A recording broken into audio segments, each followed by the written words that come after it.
Foundation Gayatri's Guruji 1+1 = 3 universe energy scientist B R Kodandaram మీతో అందరికీ నమస్తే అండి. కొన్ని యుగాలకు ఒక్కసారి ఎన్నో ఏళ్ళకొక్కసారి ఇలాంటి అద్భుతమైన అమావాస్య వస్తుంది. ఈ అమావాస్య ప్రమాదకరము మరియు శుభసూచకం కూడా. సాధన చేస్తే శుభసూచకం. ఈ అమావాస్య మార్గశిర అమావాస్య మరియు పుష్య అమావాస్య, 2 సూర్యోదయాలు ఉంటాయి, ఒక సూర్యాస్తమయం. సో ఎంత అద్భుతమైన ఎనర్జీస్ అందులో. ఈ 2025కు ఈ టార్గెట్ క్లోజ్ అని చెప్పి క్రిందటి వీడియోలో చెప్పాను. మనం ఆయుష్కారకుడు శని మహాత్ముడు మనం శాంతింపజేసినచో మనం ఆయుష్ ప్రమాణము మన ఆఖరి శ్వాస వరకు మనం సంపూర్ణ ఆయుష్తో ఉండగలము. మరియు ఉన్నన్న నాళ్ళు ఆరోగ్యంగా, సంతోషంగా, ఆనందంగా ఉండగలము.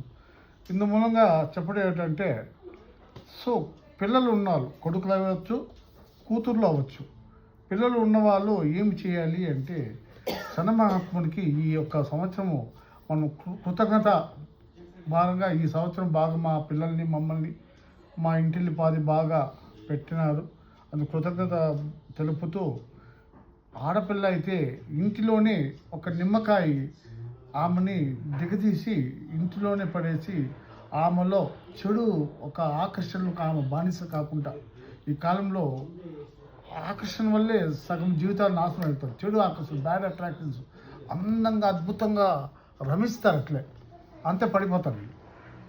అట్లాంటి ఆకర్షణలు వీళ్ళు బానిస కాకుండా వీళ్ళ స్థైర్యం, వాళ్ళ ఇన్నర్ స్థైర్యం బాగా ఉండేదానికి నిమ్మపండు శక్తి స్వరూపిణి, త్రిశక్తి స్వరూపిణి, లలితా పరమేశ్వరి అనొచ్చు, గాయత్రి మాత అనొచ్చు, ఇంకేమి ఏదైనా అనొచ్చు. అట్టా నిమ్మపండు ఆ ఒక అమ్మాయిని కుటుంబ సాయంత్రం అంటే 6 నుంచి 7, 8 వరకు ఈ టైం 8 దాటితే మళ్ళీ ఆ గడియలు పనికిరాదు. మీ అమ్మాయిని కూర్చోపెట్టి ఆ నిమ్మకాయ దిగదీసి ఇంట్లోనే చేయొచ్చు. అబ్బాయిలు కొడుకులు ఉన్న వాళ్ళు ప్రత్యేకించి ఏమి చేయాలంటే, వాళ్ళ కొడుకులకు ఆ ఆయుష్కు ప్రమాణానికి చేరువుగా బాగా ఆయుష్ అభివృద్ధి చెందేకి మనము బలి ఇవ్వాలి. బలి అంటే ఏమి? ఈ యొక్క జంతువుల బలి అవి కాదు. గుమ్మడికాయ, తెల్ల గుమ్మడికాయకి దానికి శక్తి అమోఘం. అది లోపల తీసుకున్నా, దాన్ని తీసి కొట్టిన అమోఘం. గుమ్మడికాయ, టెంకాయ, నిమ్మకాయ.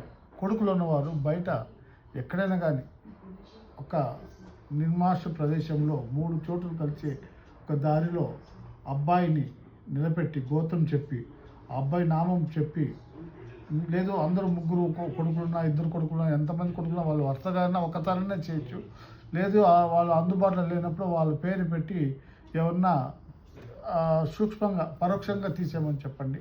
మీ కొడుకు మీకు అందుబాటులో లేనప్పుడు బయట ఊళ్ళో అక్కడ ఉంటాడు, చదువుతుంటాడు, అటువంటప్పుడు అతను గోత్రం పేరు చెప్పి సూక్ష్మంగా చేస్తున్న ఆ ఒక శక్తి అతనికి చేరుతుంది. అలా చేయండి. ఫిజికల్గా ఉన్నప్పుడైతే అందరి పిల్లల్ని పెట్టి 3 దారులు ఉన్న చోట వారగా గుమ్మడికాయ, టెంకాయ, నిమ్మకాయ తీసినచో అతని శరీరంలో ఉన్న అపమృత్యు దోషాలు, గండాంతర దోషాలు, ఆ దోషాలన్నీ వైద్యులకి అతని ప్రాణశక్తి తేజవంతంగా సంపూర్ణ ఆయుష్కారకుడుగా ఉంటాడు. ఇందుమూలముగా నా ప్రపంచాన్ని అందరికీ తెలియజేస్తూ, అందరికీ ఆయుష్మాన్ భవ మరియు ఆయుర్వేద అష్టైశ్వర్యాలు భగవంతుడు లక్ష్మీశ్రీమన్నారాయణ వారు మరియు ఈశ్వరుడు పార్వతీ పరమేశ్వరులు ఆశీర్వాదంతో మీ కుటుంబం వెళ్ళి విజయాలను కోరి ప్రార్థిస్తూ, మీ Gayatri Guruji doctor BR Kodandaram. Thank you. నమస్తే.